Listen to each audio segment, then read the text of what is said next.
In this lesson, I'm going to teach you how you can transform your jazz blues playing by studying 9 different jazz blues forms. So pick up your guitars and let's do this.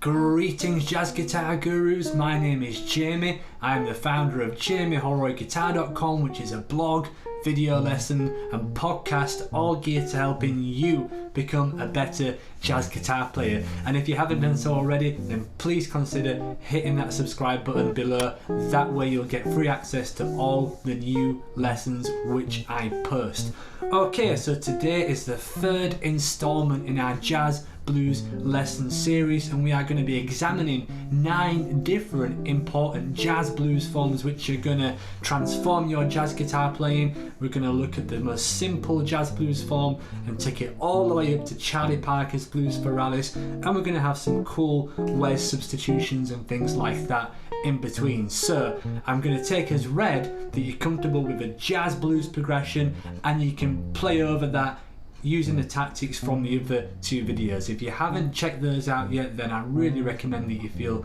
comfortable with that material.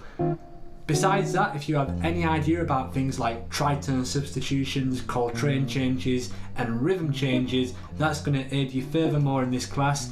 This is by far the most advanced jazz blues class that we've done, but you guys have been asking for it, so here it is. I hope that you enjoy it. The first progression we're going to look at here is the classic 1-4-5 blues. This is a classic, timeless blues progression. However, it is not the progression that most jazz musicians will play. We'll get onto that in example 2. However, this is still worth being aware of because there are some tunes which occasionally are played that use this. A few examples are Freddie Freeloader on the classic Kinda Blue album, Back at the Chicken Shack by Jimmy Smith, and Blues for Charlie by Grant Green. So here's an example of the 1-4-5 blues progression used in kind of a jazz style. 1, 2, 1, 2, 3, 4.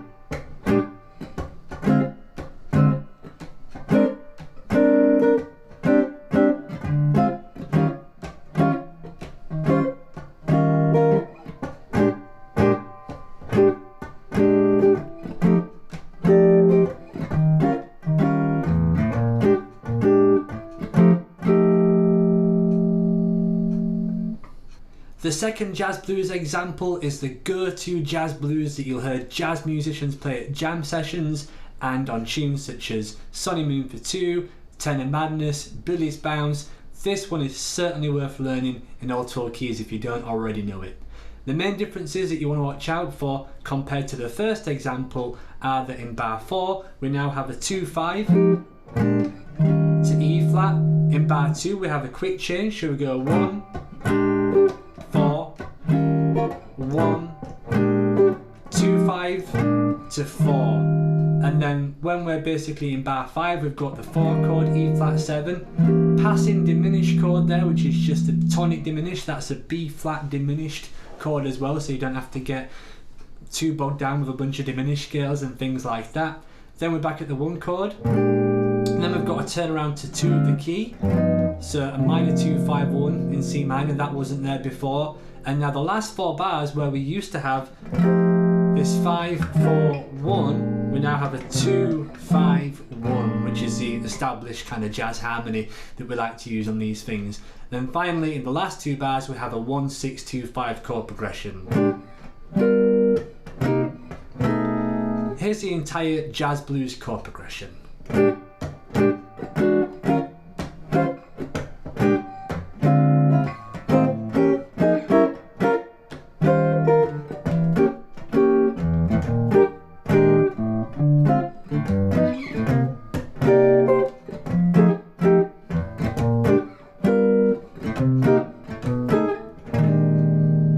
Here's where the fun starts.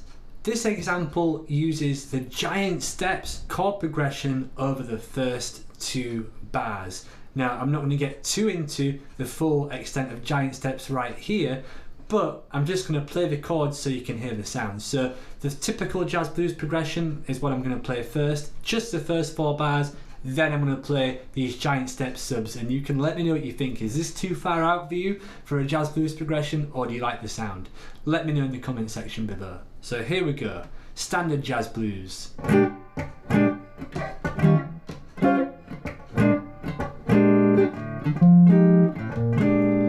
Now here's the Coltrane changes. 1, 2, 3, 4.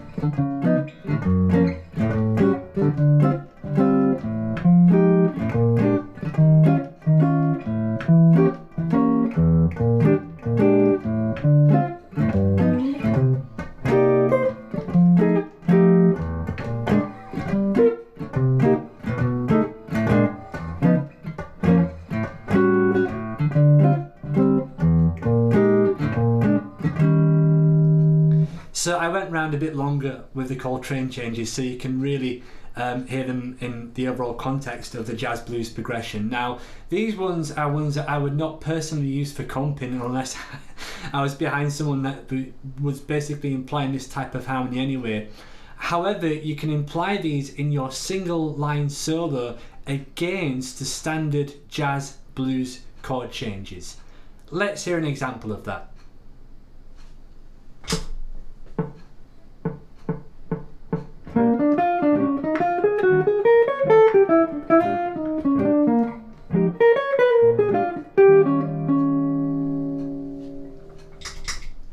So as you heard there, because the chords were going quick and the direction of the harmony was going back to a D minor, that D minor is an awful lot like a B flat chord. So I think it worked, particularly at faster tempos. I quite enjoy doing this type of thing. Let me know in the comment section below what you thought.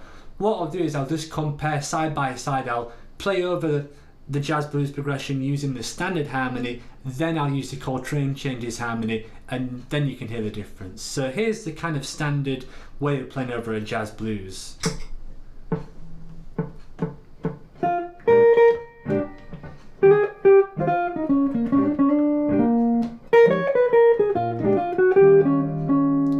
Now let's do the Coltrane changes.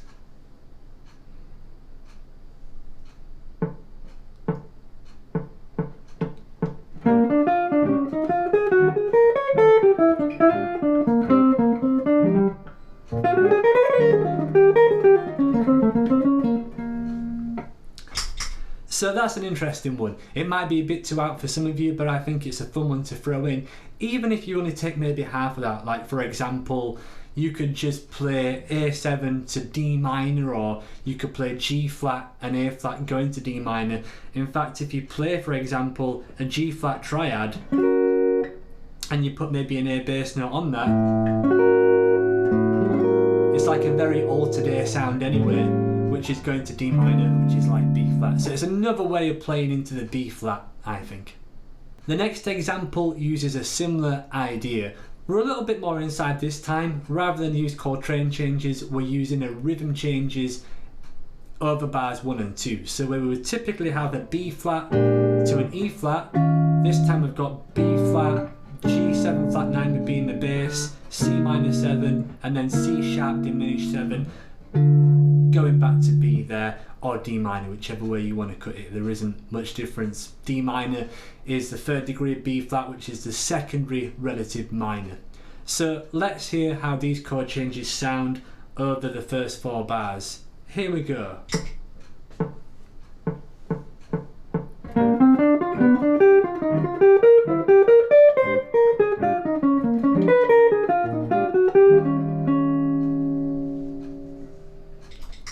So what did you think of that, using the rhythm changes in bars 1 and 2?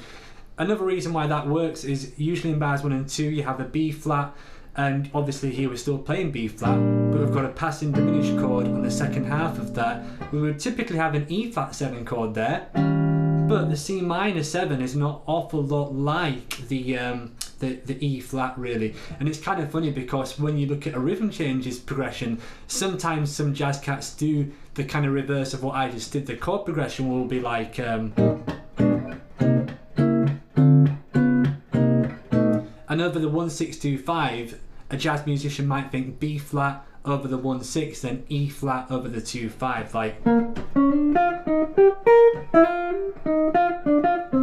like Rhythming by Thelonious Monk, that basically does the counter opposite of what I've just showed you. By this point we're quite far away from where we started.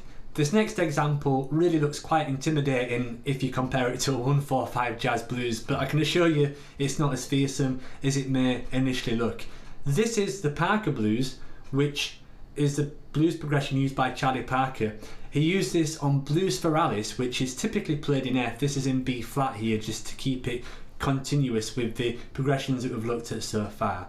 So I'm just going to play through this one so you can hear it, and then I'm going to discuss the theory. So here is Blues for Alice in the key of B flat. Here we go. 1, 2, 1, 2, 3, 4.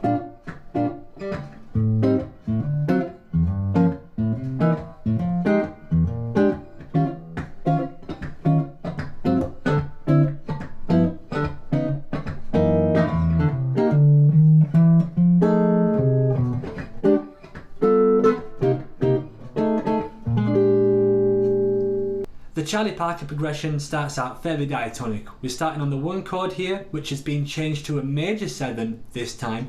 So this is a chord quality change. Obviously you would be expecting a dominant 7 chord there, but here we've got a major 7 chord, which does happen occasionally on jazz blues. The tune Wave is a good example of that. That's a 12-bar blues with a bridge, but the first chord is a major 7. So we start there on the 1 chord, major 7, then we go to the 7 of the key, A minor 7 flat 5, get the 5 chord that goes with that, D7, then we're at G minor 7 flat 5, C7, and then we go down a tone yet again, F minor 7, B flat 7, and then we've got our 4 chord, which is E flat. So basically what Charlie Parker's done is he's taken the original 2-5 in bar 4 there, but he's backed up, so he started that cycle earlier in the progression. He's actually started that cycle in bar 2, so he basically established home base, and that's gone out of the window in bar 2. Well, not go out the window because he's still actually diatonically in that key. However, we've started our cycle to the 4 chord there instead, so that's obviously going to give you more chord changes to play over. The good thing about that though is, like I just said, those chords are fairly diatonic to the key, so you can actually use those and impose those over your typical jazz blues chord changes, as I did with rhythm changes and giant steps. So that's that can definitely work well. So you can impose those over a standard jazz blues, or you could reference them when you're playing Blues for Alice. You probably need to be able to reference those if you're playing Blues for Alice. Now in the second line we've got a similar idea. Charlie Parker's just extended the back cycle to C minor 7 here. So we've got E flat 7, we've got our 4 chord, and then that becomes minor 2 chord, then we've got the 5 chord that goes with that. This time moving down in semitones rather than whole tones, until we eventually get all the way back to our C minor 7 there, and then the last 4 bars is identical to our typical jazz blues progressions. So it's a fascinating one, this, so check it out if you haven't already. That one's from Blues for Alice. Here is another bebop jazz blues progression. This time the first line is almost exactly as an original jazz blues is. So we've got a 1 chord, a 4 chord, a 1 chord, then a tritone 2-5. This is from Wes Montgomery. He does this all the time. If you check out West Coast Blues, not West Coast Blues, he basically uses a tritone 2-5 to get to the 4 chord. However, what we've done here is, rather than go straight to the 4 chord, we've got the 2 chord that would go with that. So E flat 7, if that was the 5 chord in A flat, you can shove B flat minor before it. Alright, so you've got from bars 4 of the jazz blues going into bar 5. And what's going on here is this is beginning a massive back cycle to the 2 chord. So it's a bit like Blues for Alice in one sense, where the back cycle to the 2 chord starts early, but this time it effectively starts as soon as you get to the E flat chord. That's what basically happens there. So I'll just play that back cycle so you can hear it.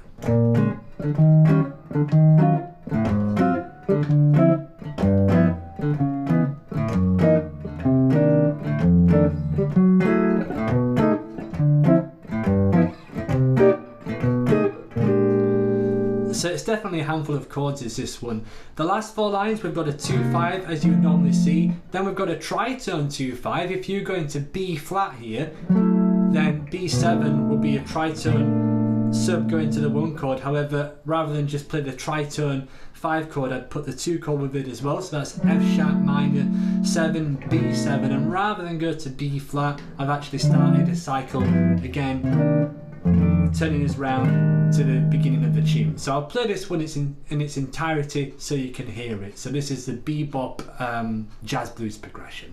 1, 2, 1, 2, 3, 4.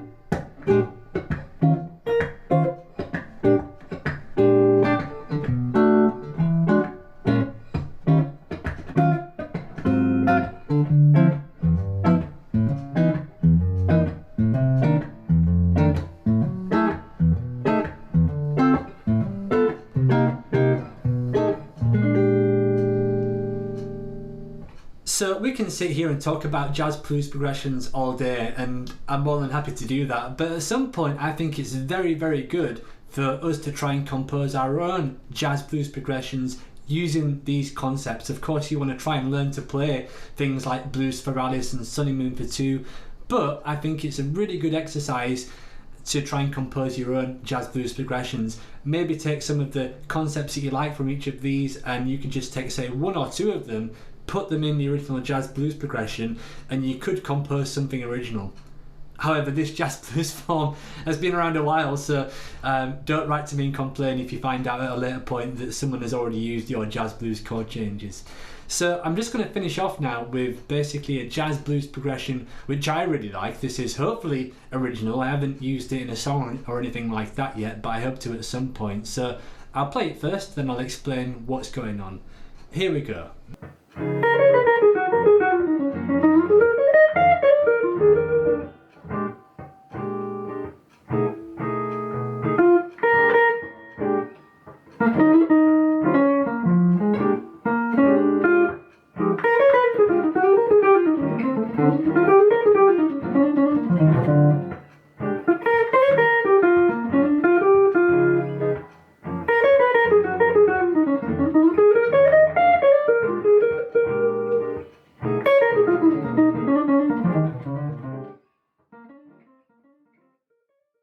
This progression starts as a normal jazz blues progression would. The main differences are on the 2nd and 3rd lines. So on the 2nd line we still have a 4 chord, E flat 7, that then goes up a 4th to A flat 7. Now A flat 7 is like a backdoor change going back to B flat there as well, so that's kind of the logic of why that's there.